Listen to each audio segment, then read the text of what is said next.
Se porventura você veio para cá com alguma preocupação, nesse momento eu convido você a suplicar a Cristo Jesus que conceda a paz que Ele disse que dá.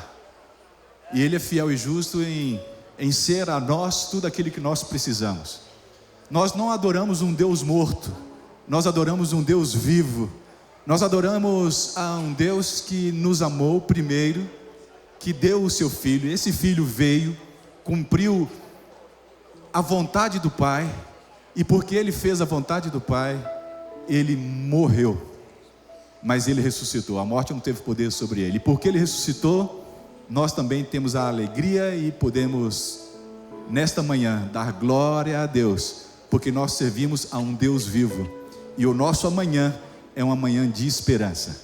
A gente andava em um caminho mau, mas Deus veio a este mundo mau e nos trouxe a alegria. E sábado é dia de alegria. Sábado é dia de lembrar que temos um Deus que governa todas as coisas. Sábado é de lembrar que este Deus é criador dos céus, da terra, do mar e das fontes das águas, e que nós não somos obra do acaso. Ninguém aqui é por acaso. Todos estão sob o plano amoroso de Deus. Que você possa confiar, que você possa crer, que você possa obedecer, que você possa se entregar. Eu convido você a colocar-se em pé, para a gente poder agradecer a Deus por essa oportunidade de vida que Ele nos dá, por esta manhã, pela chuva que Ele derramou, para que nós possamos ter as bênçãos do planeta água, né? Sem água ninguém vive, precisa, mas que ela venha na medida certa, que ela possa ajudar os alimentos a chegarem até a nossa casa, através das bênçãos que Ele dá a cada um de nós. E também para que as bênçãos que Ele reservou para o dia de sábado possam alcançar segundo a tua necessidade. Que o Espírito Santo possa sondar o nosso coração e derramar sobre nós aquilo que Deus preparou para você e para mim. Vamos orar? Querido bom Deus, damos graças a Ti porque Tu és Deus de amor. Como o salmista elevou a voz há muito tempo atrás, mas essa voz chega até a nós porque ela é voz do Espírito, que diz que há um Deus no céu que desde a antiguidade tem trabalhado incansavelmente em favor daqueles que em Ti confiam, Senhor, em favor daqueles que em Ti esperam, em favor daqueles que Te buscam. Sabemos que o Senhor derrama bênçãos sobre justos e injustos, mas aqueles que Te buscam recebem aquilo que pedem. Jesus disse: ainda não recebestes nada porque não pedistes. Pedis e recebereis, buscai e achareis, porque aquele que pede recebe, aquele que busca encontra. Derrama sobre nós essa fé, Senhor, que possamos não só crer, mas possamos nos entregar e confiar que aquele que é poderoso para fazer muito mais do que nós imaginamos ou pensamos, está disposto a nos conceder paz, está disposto a nos conceder bênção, está disposto a nos conceder vida. É em nome de Jesus Cristo que Te agradecemos. Receba, Senhor, esses louvores que serão erguidos a Ti como um incenso suave e agradável a Ti. Sonda o nosso coração e nos purifica de toda impureza. Muito obrigado pelas bênçãos, pelos méritos do nome e do sangue de Jesus Cristo, nosso Senhor. Amém. Permaneça em pé, nós vamos cantar. Esta é uma canção de libertação, essa é uma canção de gratidão, mas também é uma canção de reconhecimento do que Cristo Jesus fez por nós ao nos libertar da condenação do pecado. Vamos cantar.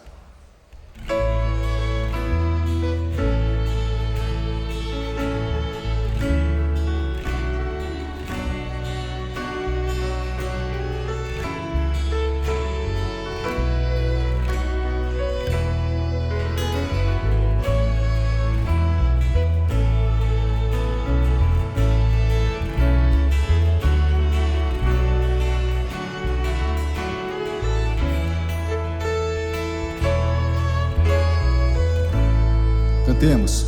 Pelo mal perdido andei, longe do meu Jesus, sem amor, sem fé, sem lei, a perecer sem luz. Mas Jesus com amor me viu e estendeu-me a mão,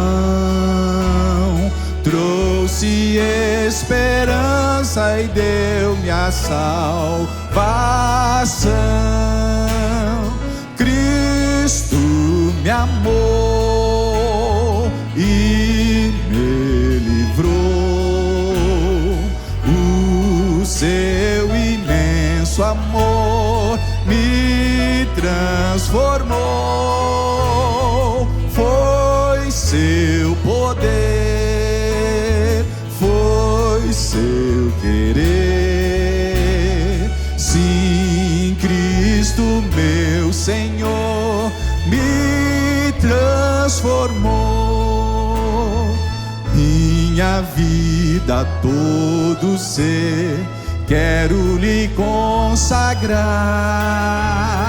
Ao seu lado vou viver, o seu amor cantar. Esse amor levar também aos que perdidos são. Vinde todos já fruir a salvação. Cristo me amou e me livrou. O seu imenso amor me transformou. Cante. Foi seu poder, foi seu querer. Sim, Cristo meu Senhor me transformou. Pecadores, vinde já, Cristo vos quer salvar. Seu perdão, conforto e paz Ele vos pode dar. Sua luz e seu amor sempre concederá. Vosso coração Jesus transformará. Cristo me amou e me livrou. O seu imenso amor me transformou. Foi seu poder, foi seu querer. Sim, Cristo meu Senhor me transformou. Cristo me amou e me livrou. Foi seu imenso amor me transformou. Foi seu querer, foi seu poder. Sim, Cristo meu Senhor me transformou. Glória a Deus. Amém.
Feliz sábado, crianças!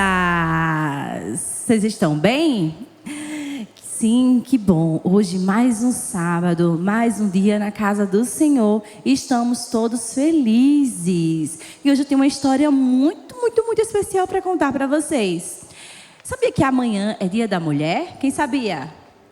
Ah, muito bem. Amanhã é comemorado o Dia Internacional da Mulher. E hoje eu vou falar para vocês, vou contar uma história muito legal sobre uma mulher chamada Esther, que ela virou rainha. Como será que isso aconteceu? Vamos descobrir?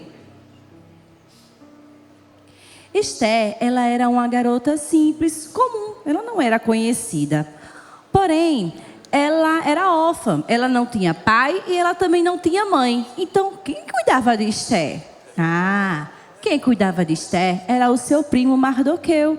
Ele cuidou de Esther como se fosse uma filha. Ele era bem mais velho que ela. Então ele ensinou muitas coisas para ela. Coisas boas. Ser honesta, ser bondosa. E Esther, além disso, ela amava a Deus. Além de muito bonita. Ela era linda. Naquele tempo existia um rei. Ele não tinha rainha. Aí vai ser outra história que eu vou contar depois, tá? A rainha foi embora, né? Ele não estava mais com a sua rainha. Então ele precisava de uma rainha para ocupar o seu trono, para colocar a coroa. Então ele queria uma mulher muito bonita. Então os seus ajudantes tiveram a ideia e disse: rei, vamos chamar todas as moças mais bonitas que existem por aqui e a gente vai fazer um trato de beleza com elas. Vamos tratar o cabelo, tratar a pele com óleos perfumados durante 1 ano. Depois de 1 ano de todo esse tratamento, o que a gente vai fazer? Você vai conhecê-las e você escolhe qual você vai querer casar. Aí não é que o rei gostou da ideia? Ele topou. Então ele foi, né, o seu ajudante chamou todas as moças mais bonitas que existiam ali para fazer para concorrer, né, a ser a rainha. Vamos lá. Então, e quem estava lá no meio entre elas? Esther. Olha aí, ela era muito bonita. E ela foi também.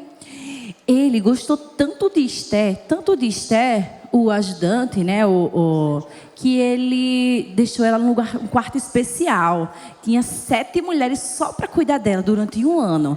De tão assim, ela era tão especial, ela era bondosa, ela era meiga, ela gostava de ajudar as pessoas, ela gostava de conversar, era simpática. Enfim,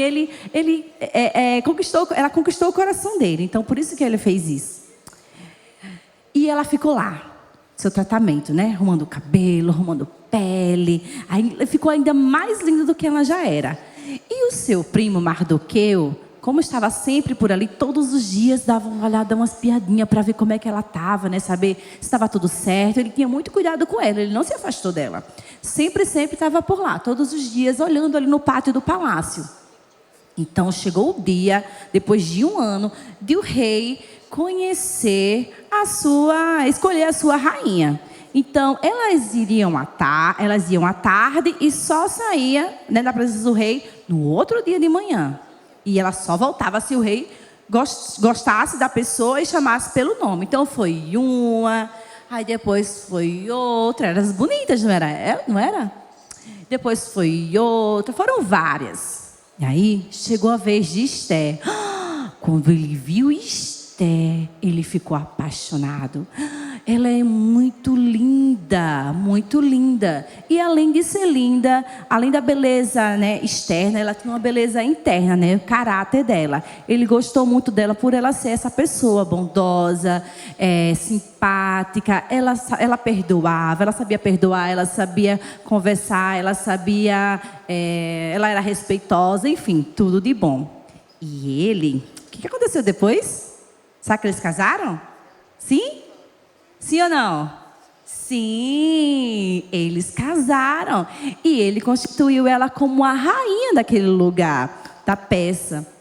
Então, ele fez uma festa, um banquete. Olha só, um banquete para todo mundo, que esse rei, o rei Assuero, ele gostava muito de fazer banquete.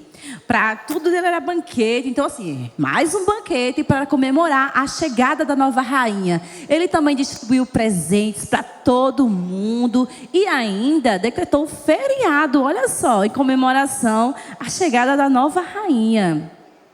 E depois, né, Esther, depois é outra história que eu vou contar para vocês.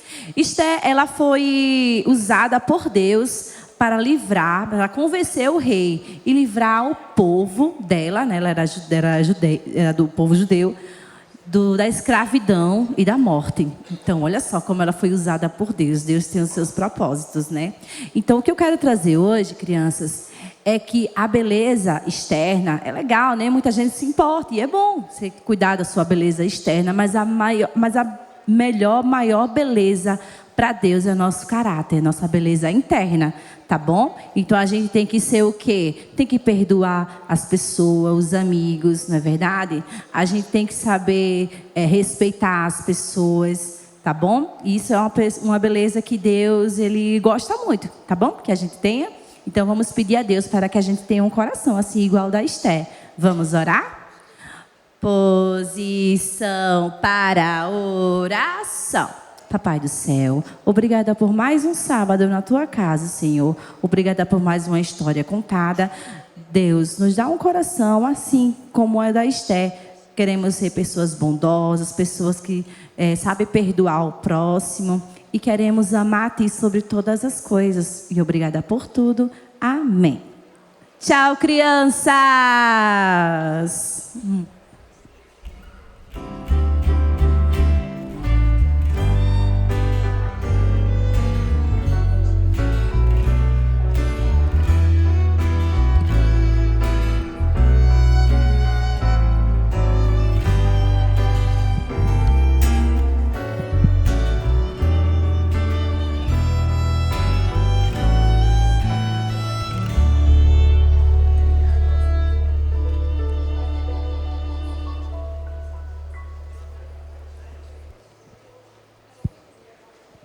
Bom dia a todos os irmãos que estão aqui conosco.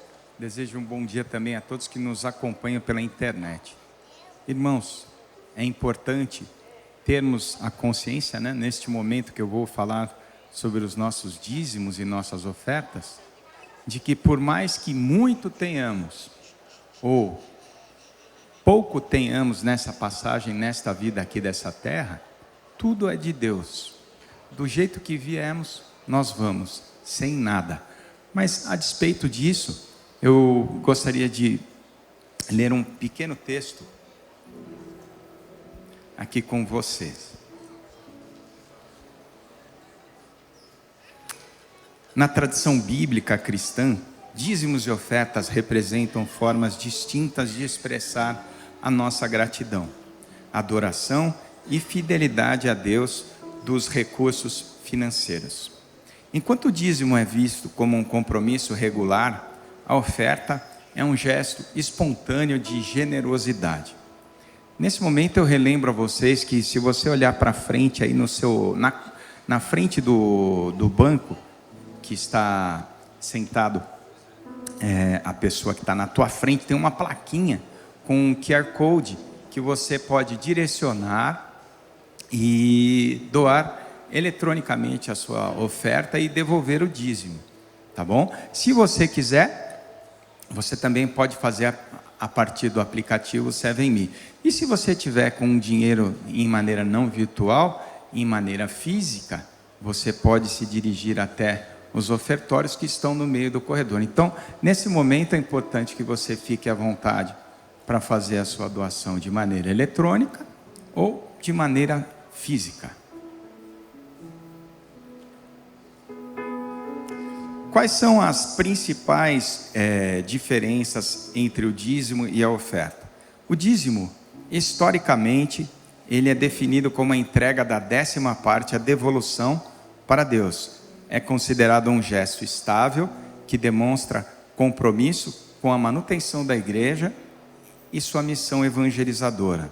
Já a oferta é uma doação voluntária e espontânea, sem valor fixo ou um período obrigatório. É um ato de amor que nasce do desejo de abençoar a obra de Deus, além de ser um compromisso com o básico. E finalizando, eu gostaria de ler um verso que diz muito sobre o ato de doar e o ato de devolver o dízimo. Ele está em 2 Coríntios 9:7. Cada um contribua segundo tiver proposto no coração, não com tristeza ou por necessidade, porque Deus ama aquele que dá com alegria. Esse é o texto base para a atitude correta numa oferta. Deus ama aquele que doa com alegria. Um bom sábado a todos.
Eu convido você a cantar com a gente de novo. Eu trouxe aqui comigo a minha esposa, porque nós vamos fazer no coro dueto. Vamos fazer dueto no coro.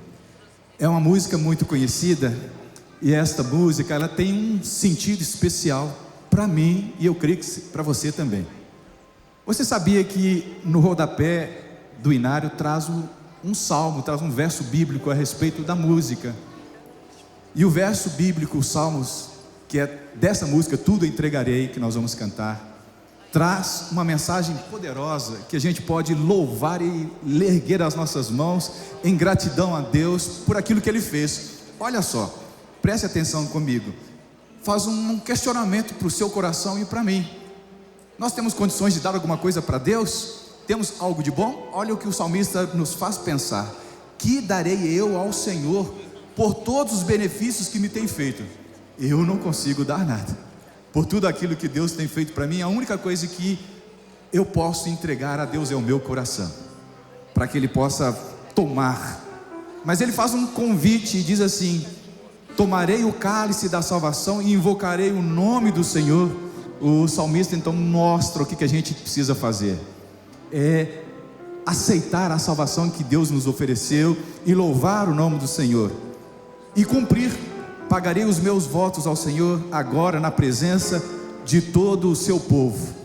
Estamos na presença do povo de Deus. Convido você a colocar-se em pé. Vamos cantar essa linda canção. Essa entrega é uma oportunidade para nós nos entregarmos e declararmos que somos de Deus e Cristo Jesus.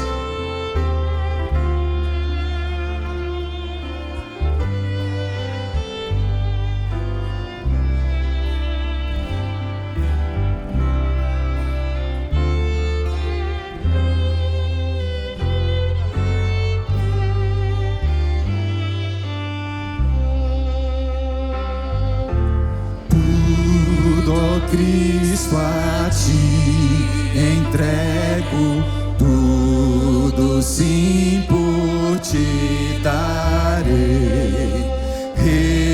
Resoluto, mas submisso, sempre a ti eu seguirei. Tudo entregarei.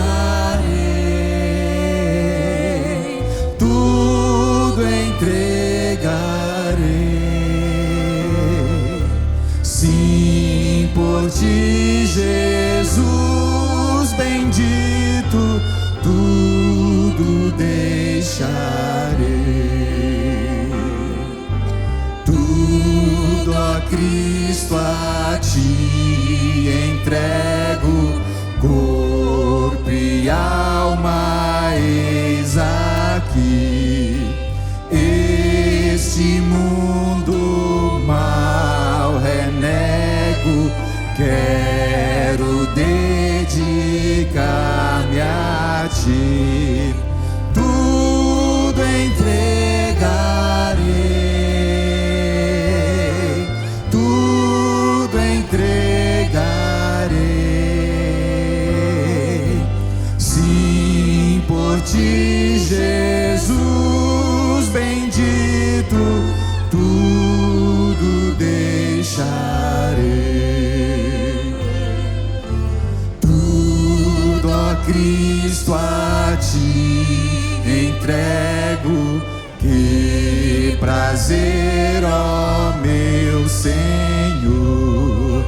Paz perfeita, paz completa, glória, glória ao Salvador. Tudo entregarei, tudo entregarei, sim, por ti, Jesus bendito, tudo deixarei.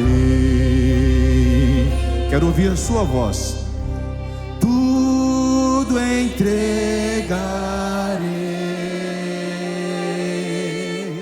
tudo entregarei, sim, por ti, Jesus bendito, tudo entregarei.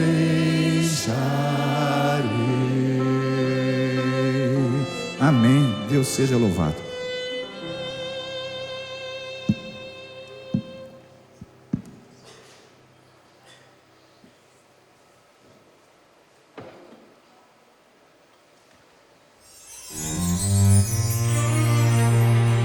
A igreja pode se acertar.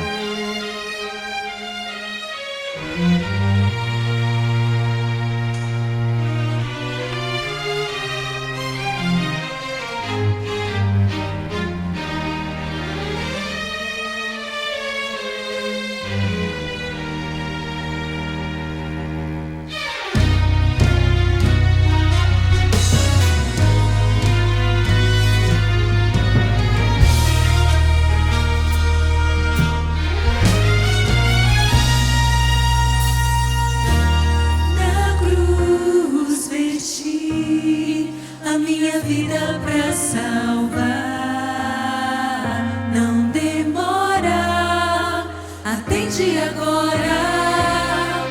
Não deixe pra depois.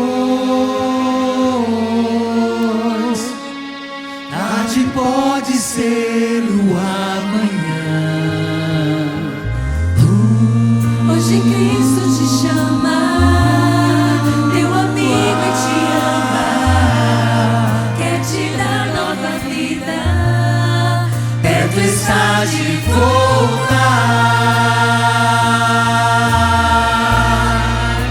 Chegou a hora, é tempo agora, muito perto está, Jesus virá. Cristo chama, Cristo chama, vida e espera. Ele te ama, Ele te ama e quer te salvar. Aceite hoje a sua graça e o seu amor.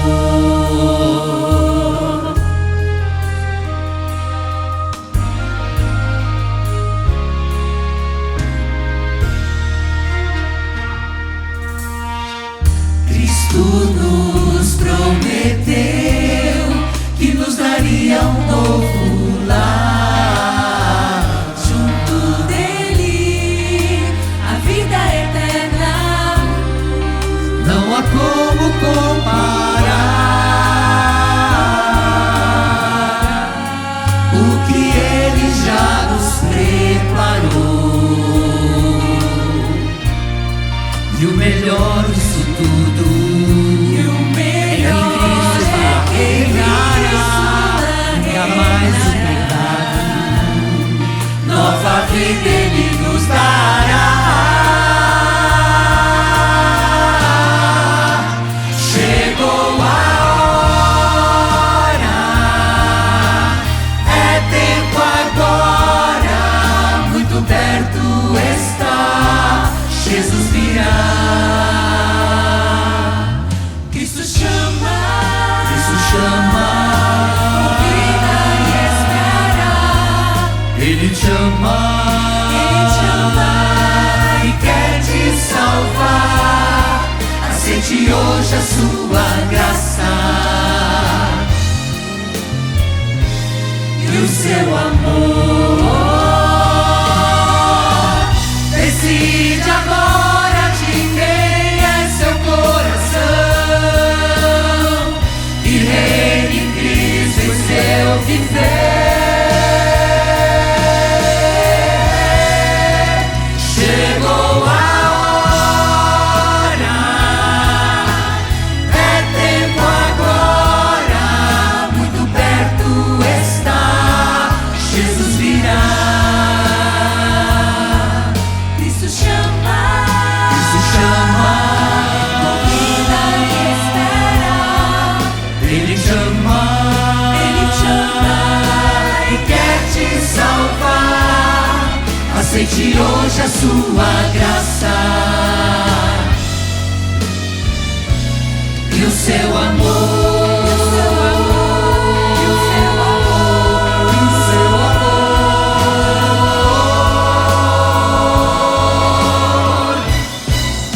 Chegou a hora.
chegue a ti.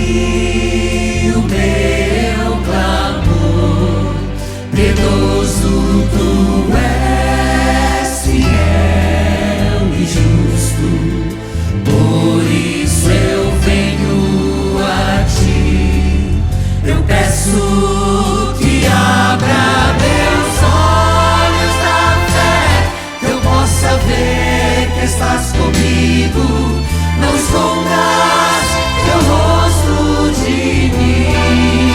Você que és Deus forte e mais que poderoso, em tudo quanto eu pensar, não há outro Deus infinito em poder e amor.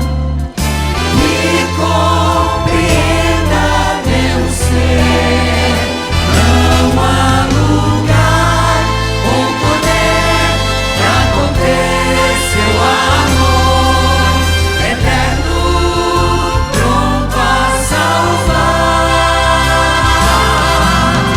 Todos os meus dias eu vivo por Deus, vivo em seu poder e amor por mim. Elevo meus olhos e busco tua face, Senhor Deus meu Redentor. Abra meus olhos da fé, que eu possa ver que estás comigo.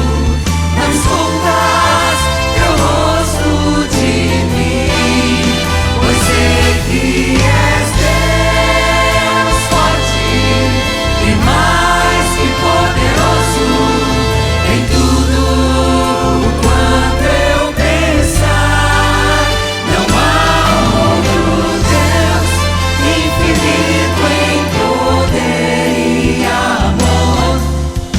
Que compreenda meu ser, não há lugar ou poder pra conter seu amor eterno, pronto a salvar. Não há lugar ou poder pra conter seu amor eterno, pronto a salvar.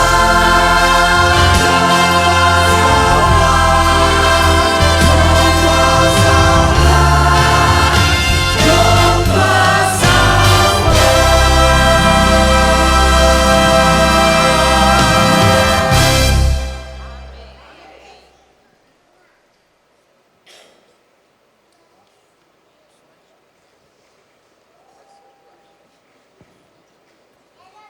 Vamos orar. Senhor Deus, na condição de teus filhos, nós viemos a este local, certamente por conta de muitas razões, mas talvez a principal delas seja a necessidade que nós temos do teu Santo Espírito. Precisamos dele para nos ensinar, para nos aconselhar, para nos conduzir. Precisamos do teu Santo Espírito para encontrar quais são os defeitos em nosso coração, a fim de que isso, nas tuas mãos, possam ser melhorados, revistos, trabalhados, a fim de que a nossa imagem se pareça cada dia com Cristo Jesus. E agora, sabendo que esta ferramenta, a pregação, a leitura de tua palavra, é um caminho para isso, pedimos que mais uma vez nos conceda este Santo Espírito, para que Ele possa continuar a obra que Ele começou em nós. Pedimos isso em nome de Jesus. Amém. Queridos, um bom dia e um bom sábado. Que bom tê-los aqui nesta manhã. Nós estamos numa jornada de 10 dias, que nós chamamos de 10 dias de clamor. A ideia é que a gente passe todo o ano em oração. A ideia dos 10 dias, ela vem da experiência dos discípulos no livro de Atos. Eles imaginavam que Jesus voltaria naqueles dias, e eles passaram a orar. Durante 10 dias, eles oraram e receberam o Espírito Santo. Mas nestes 10 dias, eles não apenas oraram, mas eles também confessaram os seus pecados, perdoaram uns aos outros, conversaram entre si, criaram uma unidade entre eles. Então o Espírito desceu. Finalmente, quando o Espírito desce, uma nova jornada, um novo capítulo, uma nova página começa na vida dos discípulos. Naquele momento, os discípulos estavam prontos, preparados para realizar uma grande obra no mundo, obra que inclusive chega aos nossos dias. Os 10 dias em que nós estamos agora neste momento, vivendo este período, rememoram este exato momento da história, onde os discípulos buscam o Espírito Santo. Não por menos, nós decidimos falar sobre o Espírito Santo durante esses 10 dias de clamor. De manhã, nós temos uma apostila específica, tratando exatamente sobre o Espírito Santo em termos doutrinários. À noite, nós temos nos detido a conversarmos sobre um episódio da Bíblia, Ezequiel 37, o Vale de Ossos Secos. Ali, nós encontramos perfeitamente a obra do Espírito Santo, a obra de soprar, a obra de dar fôlego, a obra de dar vida. Mas nós também estamos, durante esse período, estudando os livros de Filipenses e Colossenses. E desde o começo do ano, eu decidi me deter um pouco mais neste livro de Filipenses, por entender que ele tem algumas particularidades diferentes dos outros livros de Paulo. Houve um tempo na minha vida, eu não costumo estudar a Bíblia de capa a capa, pego em Gênesis e vou até Apocalipse, eu estudo por porções. E recentemente, talvez uns 2 anos, eu decidi estudar todas as cartas de Paulo, minuciosamente cada uma delas, e tentar entender o que ele queria dizer com as suas cartas, com as suas palavras. Mas agora que a gente está estudando sobre Filipenses, imaginei que eu poderia gastar um pouquinho mais de tempo nesse livro, e eu queria conversar sobre ele com vocês nesta manhã. Nós já oramos, peço que você abra sua Bíblia em Filipenses.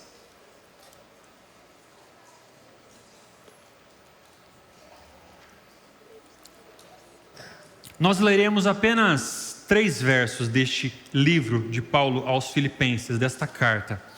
Mas algumas curiosidades sobre Filipenses, dessas que você encontra em bons comentários históricos, arqueológicos, sistemáticos.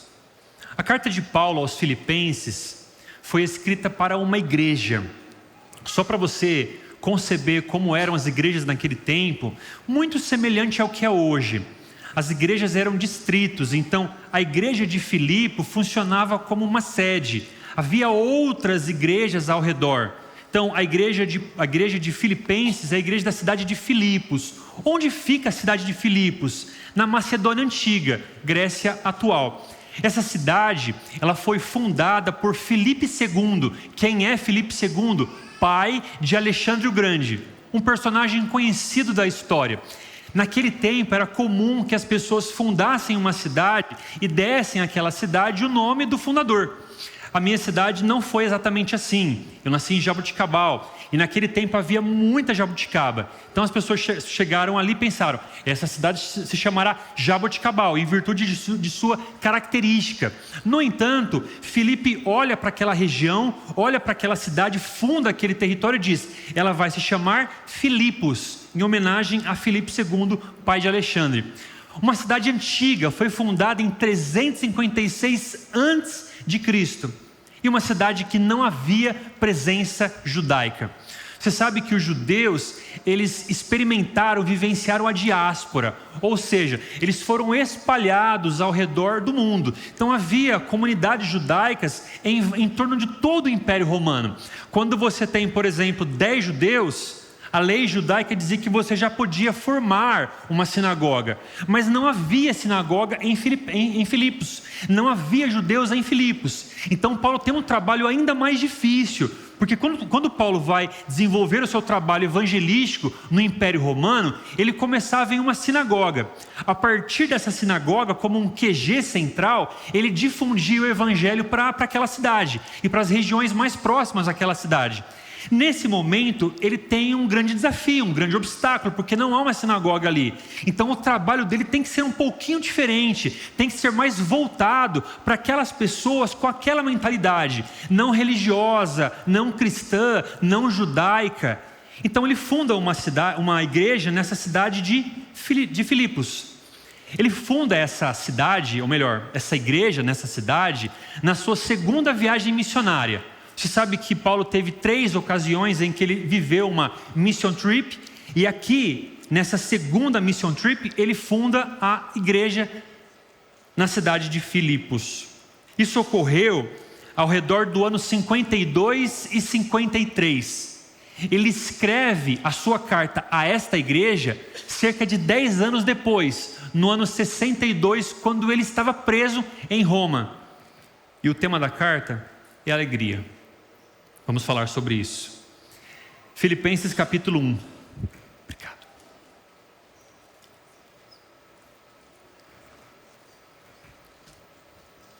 Capítulo 1, verso 1. Vamos ler até o verso 11. Paulo e Timóteo, servos de Cristo Jesus, a todos os santos em Cristo Jesus, inclusive bispos e diáconos que vivem em Filipos, que a graça e a paz de Deus nosso Pai e do nosso Senhor Jesus Cristo estejam com vocês. Dou graças ao meu Deus por tudo o que lembro de vocês, fazendo sempre com alegria súplicas por todos vocês, em todas as minhas orações. Dou graças pela maneira como vocês têm participado na proclamação do Evangelho, desde o primeiro dia até agora. Estou certo de que aquele que começou boa obra em vocês há de completá-la até o dia de Cristo Jesus.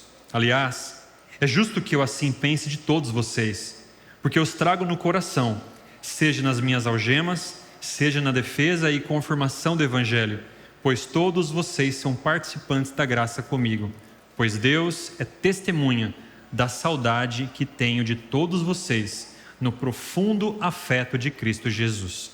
E também faço esta oração, que o amor de vocês aumente mais e mais em conhecimento e toda percepção, para que vocês aprovem as coisas excelentes e sejam sinceros e inculpáveis para o dia de Cristo, cheios do fruto de justiça que vem por meio de Jesus Cristo, para a honra e glória de Deus. Quando Paulo escrevia suas cartas, ele sempre tinha alguma questão em mente, alguma dificuldade para ser resolvida com aquela determinada igreja. E é muito comum que você, ao se deparar com as cartas de Paulo, encontre um tom bastante enérgico, porque a luta de Paulo era fazer com que aquelas pessoas que estavam recebendo a carta entendessem o ponto de vista dele. Um ponto de vista pautado, moldado pelo Evangelho de Cristo. Paulo defendia com unhas e dentes e com toda a veemência o Evangelho de Cristo Jesus. E quando as igrejas começavam a caminhar por um caminho que destoasse do Evangelho de Cristo Jesus, ele escrevia uma carta para tentar resolver esses problemas. A carta de Paulo aos Filipenses é uma carta bastante diferente. Ela não é doutrinária como Romanos, ela não é problemática como Corinto, ela não é tão forte, tão raivosa como Gálatas, mas é uma carta de amor, é uma carta de carinho, é uma carta que Paulo escreve, pelo menos com 3 objetivos. Primeiro, para agradecer. Paulo havia sido financiado pelos filipenses. Os filipenses não eram judeus, eles não tinham um know-how religioso, mas eles entenderam o trabalho e o objetivo que Paulo alcançaria com o seu trabalho, com o seu ministério. Por essa razão, eles decidiram financiar o ministério de Paulo, ofertar para o ministério de Paulo. Então Paulo escreve para agradecer aos filipenses por aquilo que eles fizeram a ele. Paulo também escreve esta carta para alertá-los dos falsos mestres. Como eu acabei de mencionar, estas igrejas estavam sujeitas aos falsos mestres, pessoas que se infiltravam na comunidade para invalidar o ministério de Paulo e para dizer que aquilo que Paulo pregava não era necessariamente assim. É aquela velha ideia que já mostrei para vocês, da mão aberta e da mão fechada. Mão aberta são coisas que nós temos capacidade de escolher, nós temos condições de dizer se é ou não bom para nós. São coisas da mão aberta, são preferências, são gostos. As coisas da mão fechada são os princípios, são aquilo que é irredutível, é aquilo que está delineado na palavra de Deus e não há como mudar. São princípios. Então essas pessoas queriam trazer as coisas da mão aberta, que você tinha liberdade para escolher, liberdade para opinar, liberdade para viver de uma outra forma ou para gostar de um outro jeito. Queriam tirar essas coisas da mão aberta e colocar na mão fechada, dando a essas coisas um caráter doutrinário, um caráter teológico, um caráter bíblico. quando na verdade não era. Então esses falsos mestres se infiltravam na igreja e eles detonavam a unidade da igreja. E por essa razão Paulo precisou escrever para alertá-los de que possivelmente vocês serão visitados por pessoas que têm uma compreensão equivocada do evangelho. E por essa razão vocês precisam estar vacinados. Vou escrever isso para vocês para que vocês se atenham quando isso acontecer. Mas há um terceiro motivo: exortá-los à unidade. Por quê? Uma vez que você tem uma série de coisas na mão aberta, é muito provável que as suas preferências acabem entrando de encontro às preferências do outro. E isso pode provocar desunião, pode provocar desavenças, divisões. Então ele escreve para pensar: gente, olha, é necessário, é mister que a gente viva a unidade, que a gente tenha inúmeras preferências dentro da igreja, mas que a gente saiba conviver com essas diferenças, que a gente saiba conviver em unidade a despeito da forma como nós pensamos, a forma como você pensa sobre Deus, a forma como você pensa sobre a igreja, a forma como você pensa sobre o evangelho, a forma como você pensa sobre a missão, porque há inúmeras razões, há inúmeros pensamentos, motivações, metodologias. Então é necessário que haja uma unidade em torno disso. E ele escreve também com esse objetivo. E como eu mencionei, o objetivo principal dentre estes que eu coloquei, ou para além destes, é a alegria.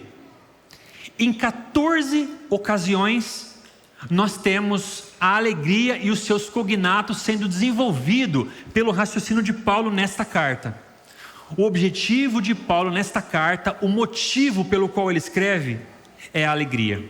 E aqui vem um ponto extremamente interessante, porque quando Paulo escreve esta carta que eu acabei de mencionar, ele está preso, ele está em Roma, esperando ser julgado. Ele não sabe, mas em algum momento, em alguns anos, Nero, o imperador de Roma, o mesmo que julgou Paulo, vai banir o cristianismo do Império Romano. Então em algum tempo o cristianismo vai, entre aspas, deixar de existir, e Paulo será sentenciado à morte. E ele escreve uma carta, e quando ele escreve essa carta, o que ele denota, o que ele transparece aqui é alegria. Como é que pode uma pessoa estar vivendo o que ela está vivendo, estar presa na prisão em que ele estava, insalubre, e escrever uma carta com um sinônimo de alegria? Eu estou passando por algumas questões difíceis na minha vida. Essa semana várias coisas deram erradas, e eu não consigo ser alegre. Aliás, eu quero reclamar para que Deus veja que eu estou reclamando, para que Ele veja a minha tristeza, para que Ele veja a minha insatisfação, e quem sabe Ele se compadeça de mim e faça alguma coisa por mim. Eu não quero ter alegria, eu não quero usar jargões religiosos num momento difícil da minha vida. Eu não quero usar esse tipo de coisa, ok. Então como é que Paulo conseguiu transparecer esse tipo de sentimento? Como é que Paulo conseguiu traduzir essas emoções ao escrever uma carta? A resposta para isso talvez seja a gente conseguir fazer a diferenciação entre o que é felicidade e o que é alegria.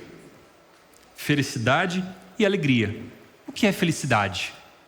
E o que é alegria? A felicidade, meus queridos, ela é passageira e depende das circunstâncias. Se o meu filho me obedece, então eu estou feliz. Se a minha esposa me obedece, também estou feliz, embora isso seja bastante difícil de acontecer. Se o meu time ganha, e isso é muito fácil de acontecer, eu também estou feliz. E amanhã, inclusive, nós teremos muita felicidade para comemorar. Ou seja, a felicidade, ela depende das circunstâncias. Ela depende do trabalho, depende da igreja, depende da opinião dos outros. Ela é oscilante, ela é inconstante. A felicidade está ancorada nas coisas desta vida. E as pessoas buscam inúmeros caminhos para a felicidade. Seja caminhos positivos, como por exemplo a igreja, seja caminhos negativos, como por exemplo os vícios. A felicidade oscila, as pessoas buscam... Me empolguei aqui. As pessoas buscam a felicidade. A felicidade precisa ser buscada, precisa ser alcançada. A alegria não. Enquanto a felicidade ela é circunstancial, a alegria é relacional. Enquanto a felicidade é temporária, a alegria é eterna. Enquanto você busca a felicidade, a alegria é um fruto do Espírito. Você não cultiva isso, o Espírito desenvolve isso em você, o Espírito produz isso em você, e o Espírito mantém essa alegria funcionando em você. A alegria transcende os dias bons e os dias maus, porque a alegria está ancorada em um relacionamento com Jesus, de tal forma que o seu pior dia com Jesus é o seu melhor dia sem Ele. Seu pior dia com Jesus é melhor do que o seu melhor dia sem Ele. A alegria não é passageira, é sempre constante, porque ela se apercebe, desculpa se eu usei aqui a palavra errada, mas ela se entende que Jesus está sempre no controle. Isso traz alegria mesmo quando tudo à sua volta está desmoronando. O ano passado eu preguei um sermão sobre alegria, e eu comecei o sermão contando a história de Horatio Spafford, aquele que escreveu o hino Sou Feliz com Jesus. Ele navegou até Londres e parou num ponto em que supostamente a sua família havia naufragado, e ali naquele ponto ele escreve o hino Sou Feliz com Jesus. Se paz a mais doce me deres gozar, ó sei... Eu esqueci a letra. Tu me fazes saber que feliz com Jesus sempre estou. A alegria não muda, pois Deus não muda. Essa é a diferença entre alegria e felicidade. Agora, há um ponto importante aqui. A gente não é obrigado a sorrir quando estamos de luto. A gente não é obrigado a sorrir e a dizer que está tudo bem quando tudo está ruim.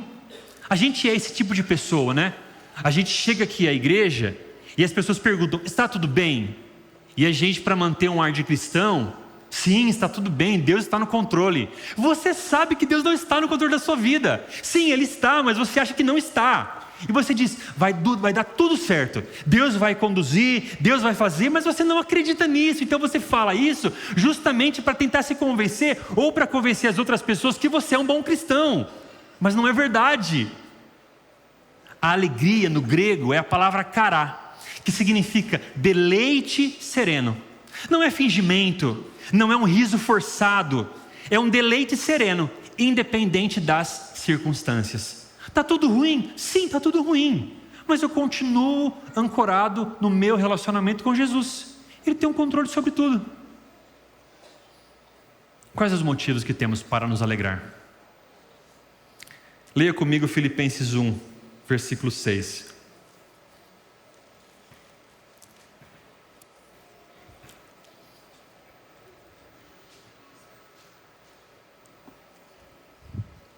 Verso 6 diz: estou certo de que aquele que começou boa obra em vocês há de completá-la até o dia de Cristo Jesus.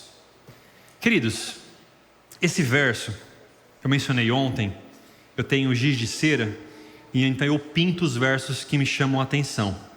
Eu pintei esse verso aqui na cor laranja, uma cor viva, para ficar sempre aqui. Eu abri a Bíblia e eu enxergar esse texto. Por quê? Porque Paulo exprime uma certeza aqui.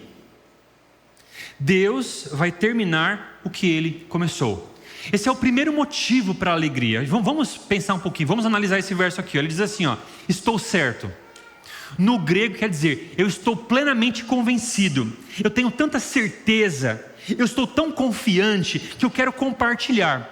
Quando vocês souberem o que me faz ter essa certeza, quando vocês souberem o porquê eu estou tão confiante, quando vocês souberem o porquê eu tenho essa convicção, vocês também vão se alegrar comigo.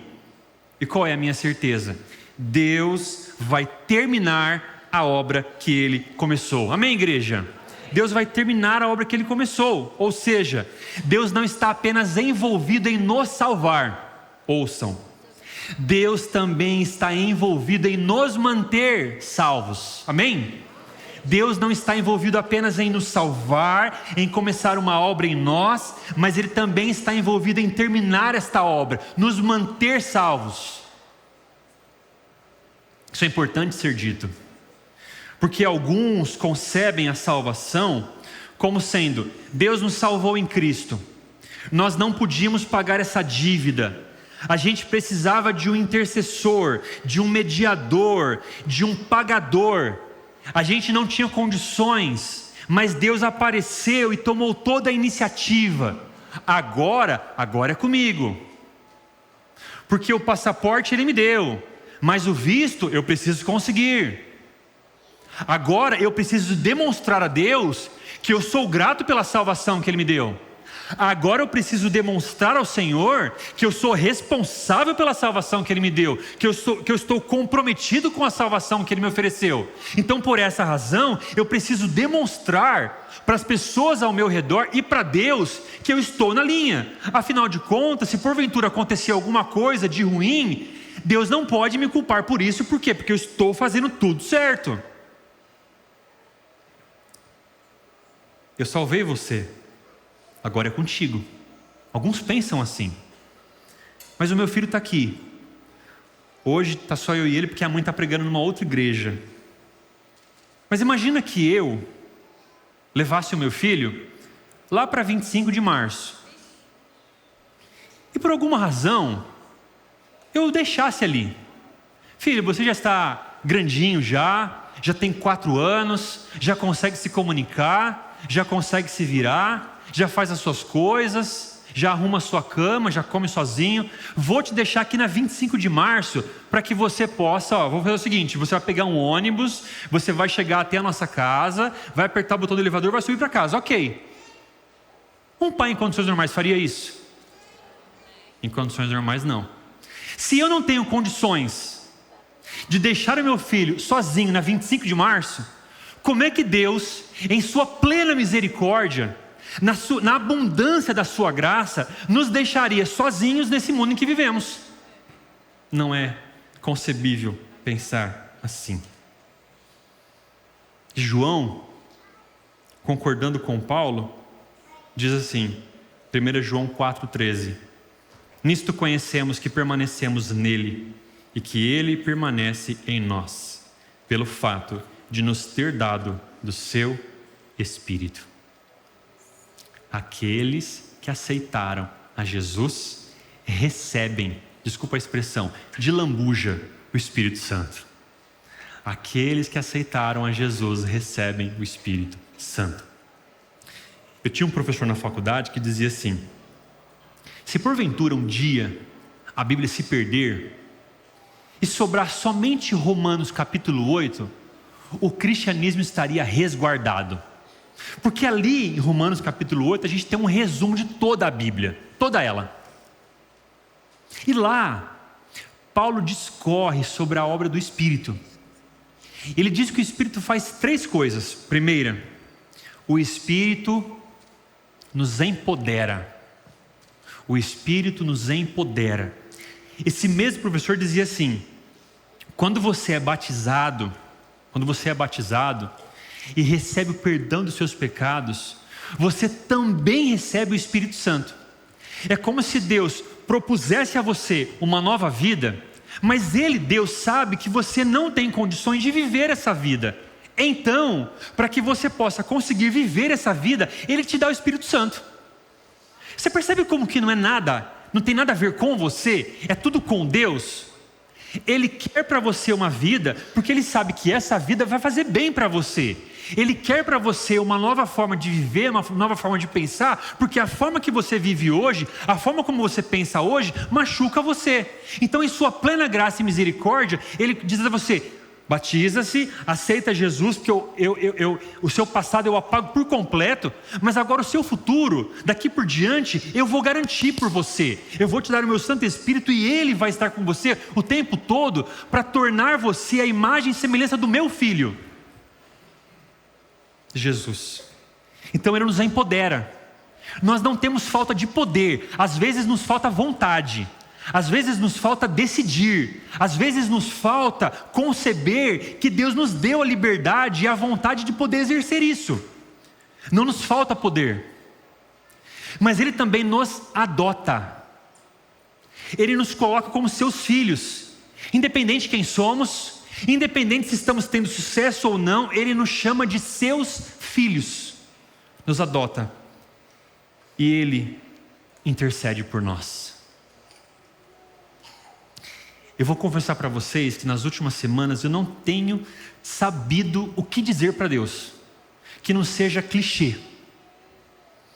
Hoje de manhã eu me ajoelhei para orar e falei para Deus, eu não sei o que dizer. Eu estou tão cansado de pedir e o Senhor não fazer. Eu estou tão bravo com o Senhor, porque parece que as coisas não estão andando, não estão caminhando. E eu não sei o que eu vou dizer para o Senhor.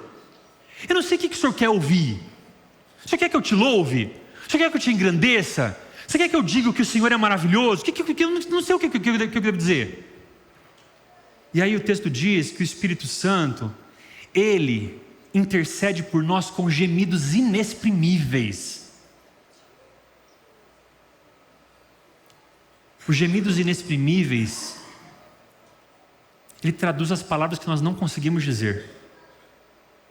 Ele traduz as ideias que a gente não consegue expressar. Porque Ele sabe que a gente está tão cansado, já encharcou tanto o tapete, já forçou tanto o tapete no chão, a almofada que você usa para orar, que você já não sabe mais o que dizer. Ele traduz essas nossas palavras, porque Ele compreende o que nós estamos enfrentando e vivendo. Ele nos empodera, Ele nos adota, Ele intercede por nós.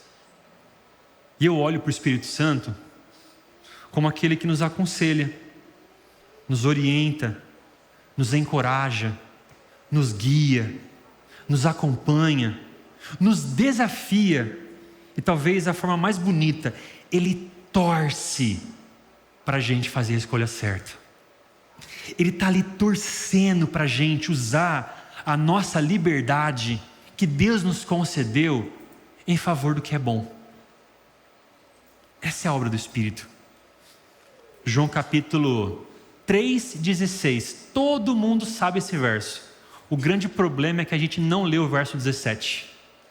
Que Deus veio ao mundo na pessoa do seu Filho, não para condenar o mundo, mas para que o mundo fosse salvo por Ele. E eu acho que esse verso 17 é mais bonito do que o 16. Embora o 16 seja muito belo, o 17 traduz melhor a forma como Deus quer ser visto. Não para condenar, mas para salvar. E Ele está ali, efetuando essa obra em nós, agindo em nós, completando a obra que foi iniciada em nós. Ele cria em nós o desejo de andar com Ele, de desejá-lo, de obedecê-lo, e o tempo todo está agindo em nós. Partindo já para os finalmente, Filipenses 2, verso 13. Paulo concorda com esta ideia em outro verso, Filipenses 2, verso 13.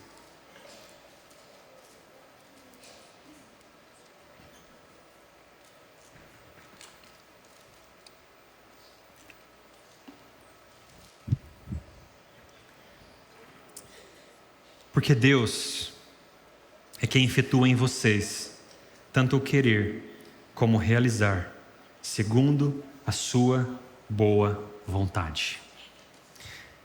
Paulo volta a enfatizar essa ideia, onde ele diz que Deus produz o desejo. Veja, Deus produz o desejo e Deus melhora a nossa capacidade de fazer a sua vontade. Extraordinário isso. Deus produz o desejo e aperfeiçoa a nossa capacidade, que nós não temos, porque o pecado corrompeu isso.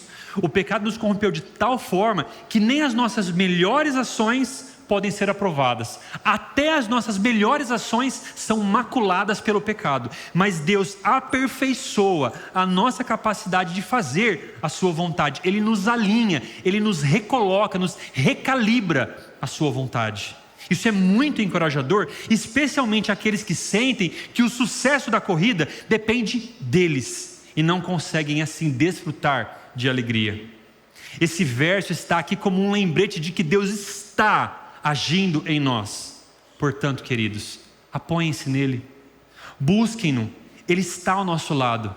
Se Deus é por nós, Romanos 8, se Deus é por nós, quem será contra nós? Ele nos ama e está sempre à nossa disposição. Se tão somente nos apoiarmos nele, nós podemos correr essa corrida e não nos cansarmos. Sim, haverá dias difíceis, mas ele está conosco para nos ajudar a nos levantarmos e continuar a corrida. Essa é a obra de Deus em nós. Ponto. Nada pode ser acrescentado a isso. É a obra de Deus em nós. Mas dentro do 13, vem o 12. Assim, meus amados irmãos, como vocês sempre obedeceram, não só na minha presença, porém muito mais agora na minha ausência, desenvolvam a sua salvação com temor e tremor. Você percebe que Paulo usou aqui dois verbos diferentes? Versículo 13, é Deus quem efetua em vós o querer e o efetuar. O querer e o efetuar. E no verso 12 ele diz: desenvolvam a sua salvação. São dois verbos diferentes. No grego também são duas palavras diferentes. Uma tem a ver com a completude. Efetuar tem a ver com: o copo está aqui meio cheio, e você preenche esse copo. Efetuar, completar, terminar, finalizar. Desenvolver tem a ver com processo. Em outras palavras, ele nos chama a participarmos do quê? Do processo de salvação. Ele começa, ele está aqui no meio e ele termina. Ao longo desse processo todo, é ele quem está supervisionando, mas ele nos chama a participarmos desse processo. O verso 12 parece expor uma tensão. Porque Deus efetua em nós o querer e o realizar, mas o verso 12 nos exorta a operarmos a nossa salvação. Qual é o caminho? Devo trabalhar pela minha salvação ou devo deixar que Deus o faça?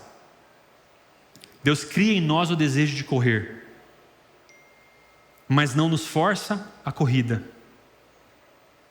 porque Ele não pode correr por nós. Ele cria em nós o desejo de correr, Ele nos dá força para correr, mas Ele não pode correr por nós. Por quê? Por quê? Por que Ele não pode correr por nós? Por quê?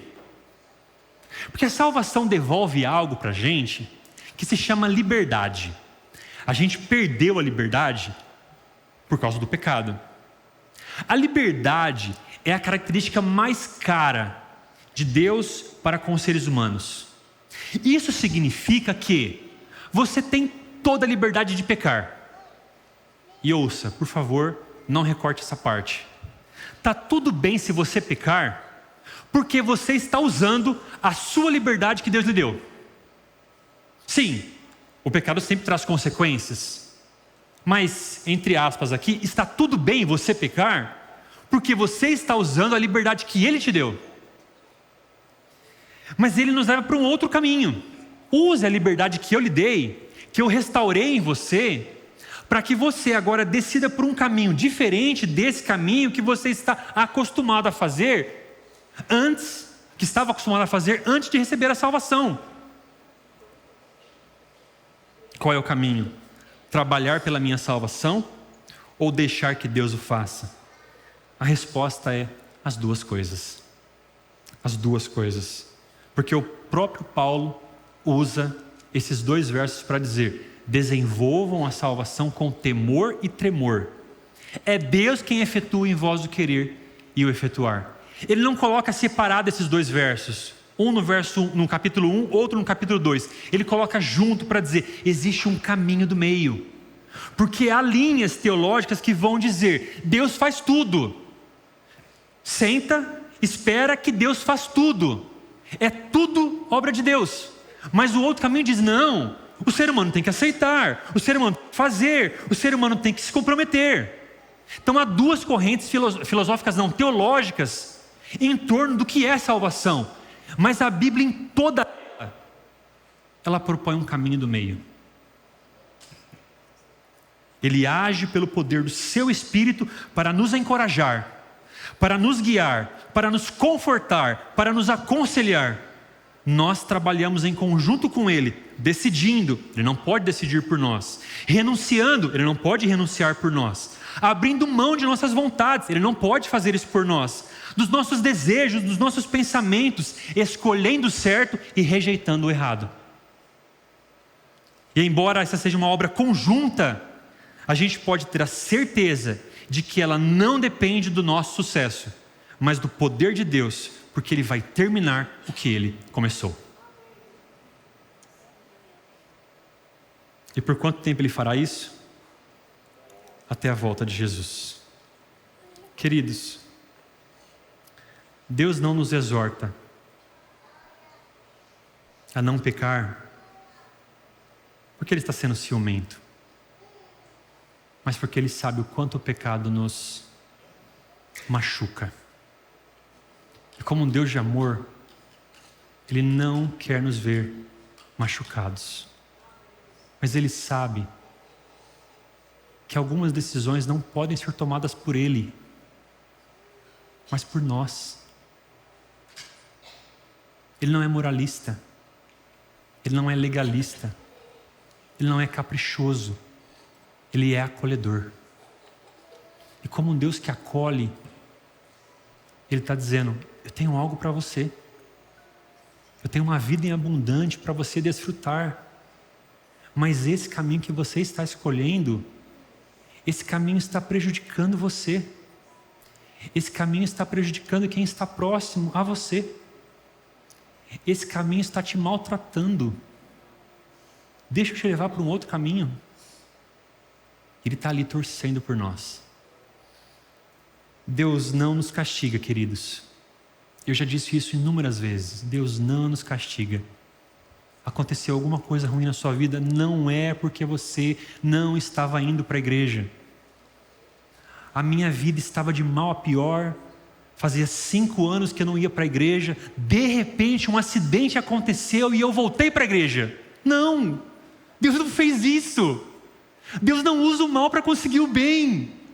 Não é esse o Deus da Bíblia. Se isso aconteceu na sua vida, uma doença, um acidente, a morte de alguém, e você pensou assim: caramba, Deus está me chamando. Não, Ele não está te chamando agora, Ele está te chamando desde sempre. E aconteceu na sua vida o que aconteceu porque a vida é ruim, a vida é mal, a vida é injusta, mas Deus não pode ser confundido com a vida. Ele sempre vai te chamar até você morrer. Do tempo que você nasceu até o túmulo, Ele vai te chamar o tempo todo. Está sempre te chamando. Se essa situação provocou em você reflexão, ótimo. Mas não quer dizer que Deus promoveu isso. Ele não promove o mal para trazer o bem. Mas Ele sabe que algumas consequências nos machucam tanto, que Ele nos exorta a não seguirmos por esse caminho. Eu digo isso, queridos, porque eu já aconselhei muitas pessoas que escolheram um caminho e até hoje estão lidando com as consequências deste caminho. Ela usou da liberdade que Deus deu a ela, mas ao usar dessa liberdade, ela enveredou por um caminho que não era o melhor. E Deus respeitou a decisão dela, porque Deus não nos impede de pecar, mas Deus também não pode nos livrar das consequências, porque as consequências não têm a ver com Ele. Ele não nos castiga, mas também não nos livra das consequências, porque as consequências e o castigo não tem a ver com Ele, tem a ver conosco, tem a ver com as nossas ações. Toda ação tem uma reação. O que Ele faz? Ele nos acolhe. Em meio às dores e aflições causadas por nós, a nós mesmos, ou por outras pessoas, a nós mesmos, Ele nos acolhe e diz: olha, eu estou aqui com você. Eu vou estar aqui com você ao abrir este envelope, eu vou estar aqui com você ao entrar nesse hospital, eu vou estar aqui com você enquanto você se ajoelhar e não souber mais o que dizer, eu vou estar com você porque eu amo você. Esse caminho que você escolheu, sim, trouxe a você essa situação tão difícil. Eu não queria que você tivesse passado por isso, eu não queria que você enfrentasse isso, eu não queria que você escolhesse isso, mas tudo bem, agora passou, já era, acabou, vamos seguir daqui em frente. Ele não é irresponsável, queridos.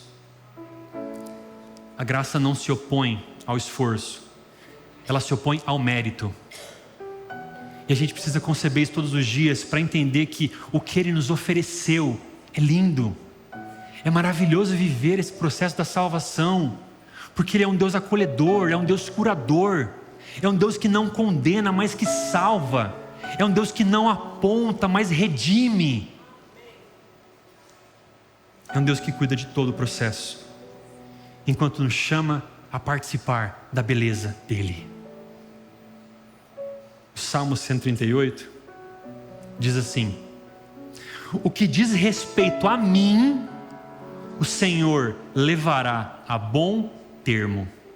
O que diz respeito a mim, o Senhor levará a bom termo. Ele vai cuidar. Ele vai completar a obra que Ele começou. Ele vai efetuar, preencher o copo na obra que Ele começou. O resultado já está garantido. Vitória em Cristo Jesus. Ele nos chama a viver este processo para que a gente viva a vida em abundância que Ele propõe a gente viver. Uma vida em abundância. Nós não estamos sozinhos nessa corrida. O nosso Pai nos ajudará a terminarmos bem. Assim como um pai ajudou o seu filho a terminar a corrida. Nas Olimpíadas de Verão, em Barcelona, 1992, semifinal dos 400 metros, Derek Redmond, um velocista britânico, treinou e estava pronto para competir. O Derek largou bem, mas faltavam 250 metros para a linha de chegada, quando de repente ele sofre uma lesão na coxa. Ele continua correndo, mancando, finalmente ele para e não aguenta de dor, cai no chão e sente muita dor. Uma equipe médica vai até ele, mas o Derek decide que ele vai sim terminar a corrida, mancando, machucado, mas eu vou terminar essa corrida. Ele se levanta e começa a correr, mancando pela pista. De repente, o pai dele sai da arquibancada, passa pela segurança e finalmente chega ao Derek. A corrida já havia terminado, mas o Derek pensou: eu vou terminar essa corrida. E o pai dele disse: então eu vou com você.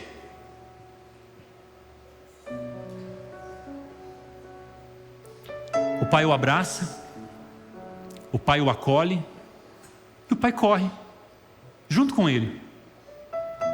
O Derek todo preparado para uma corrida e o pai com a barriguinha pochete igual a minha assim, bonezinho, bermudinha, foi lá correndo com o filho. O pai estava torcendo na arquibancada, mas o filho precisou e o pai foi até ele para ajudá-lo a terminar essa corrida. Quando eu assisti esse vídeo, eu me emocionei, porque para mim essa é a melhor ilustração de Deus para conosco. Mas eu falei: eu não vou me emocionar sozinho, a igreja também vai. Coloca para a gente aqui. O Derek, esse de regata branca e bermuda azul, está correndo. Finalmente ele sente uma dor forte na coxa, uma lesão. Assim como as nossas feridas, as nossas angústias, os nossos problemas que nos querem fazer desistir. A gente tenta, a gente se esforça, mas não está dando. A coisa não está dando certo. A gente para, não sabe o que dizer, não sabe o que pensar. Parece que Deus nos abandonou, frustrou os nossos planos. A gente esperava chegar, mas tudo bem. Eu não vou soltar enquanto o Senhor não me abençoar. Eu vou segurar, porque eu confio em Ti. Vou correr, vou avançar, vou insistir, vou persistir. Estou com medo, mas vou com medo mesmo assim. Estou com um problema, mas vou com um problema mesmo assim. Então vem o nosso Pai, que às vezes o diabo tenta impedir, mas o Pai vem: tudo bem, filho, você está exercendo a sua liberdade, eu vou com você. A gente chora, a gente se descabela, a gente não acredita que isso está acontecendo conosco. Aí vem o diabo tentando impedir. Quando o Pai diz: arreda de Satanás, Deixa eu cuidar do meu filho. O pai não fala muita coisa. O pai não usa jargões religiosos. O pai está ali, abraçado, acolhendo, suportando o peso que ele suportou na pessoa de Jesus na cruz. O peso das nossas guerras, o peso das nossas lutas, o peso das nossas dores, o peso que o pecado nos impôs.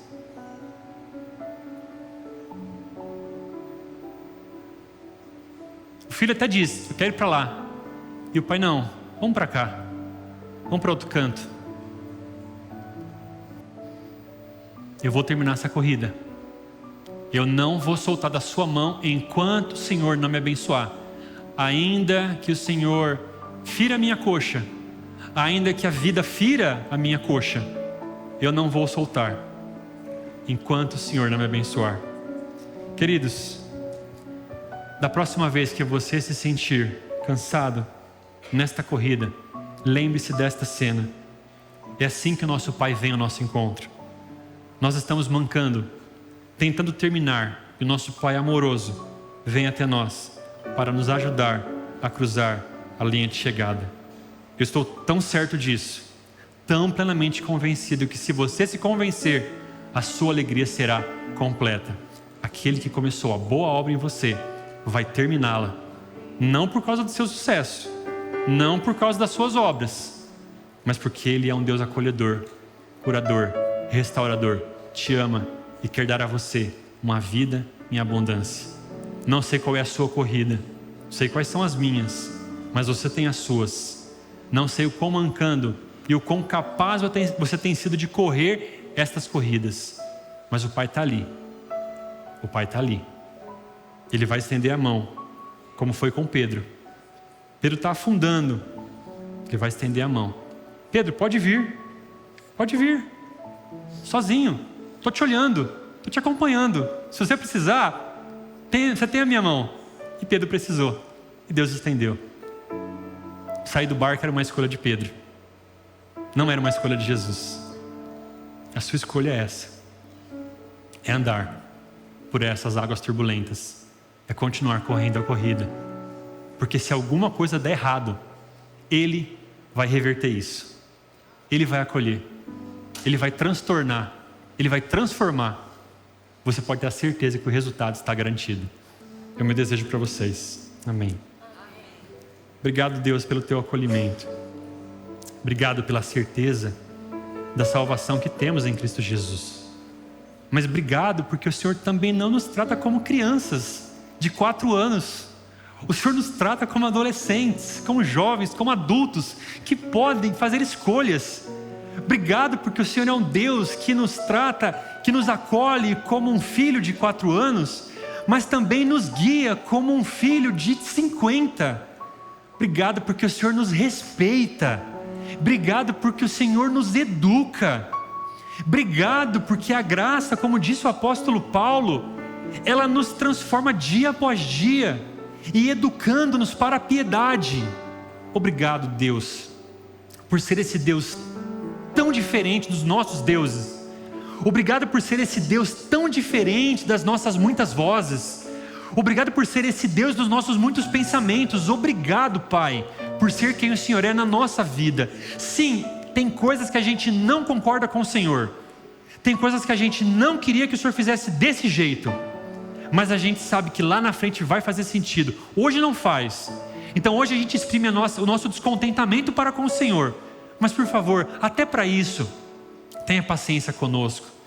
A gente pede com a certeza de que o Senhor já tem. Mas por favor, nos ajude a permanecermos contigo. Porque a nossa tendência é desistir. A nossa tendência é soltar. Seria mais fácil, inclusive, mais gostoso, do que às vezes ter que viver essa vida de guerras que nós vivemos. Mas a gente não quer uma vida vazia, uma vida infrutífera, uma vida que nos causa angústias e perplexidades das mais diversas. A gente quer sim andar com o Senhor, por mais difícil que isso pareça. E a gente sabe que o teu sopro, do teu Santo Espírito, vai tornar tudo mais fácil. tudo mais aceitável e tudo com mais sentido. Pedimos essas bênçãos com perdão dos nossos pecados em nome de Jesus. Amém.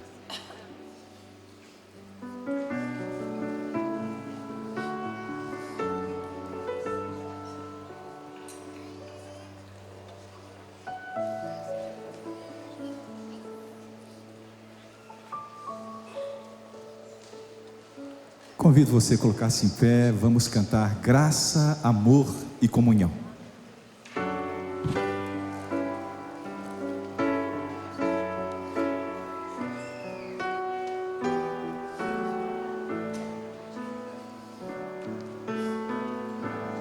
Que a graça de Jesus, o amor de Deus o Pai e a comunhão do Espírito de Deus em nós, que a graça de Jesus, o amor de Deus o Pai e a comunhão do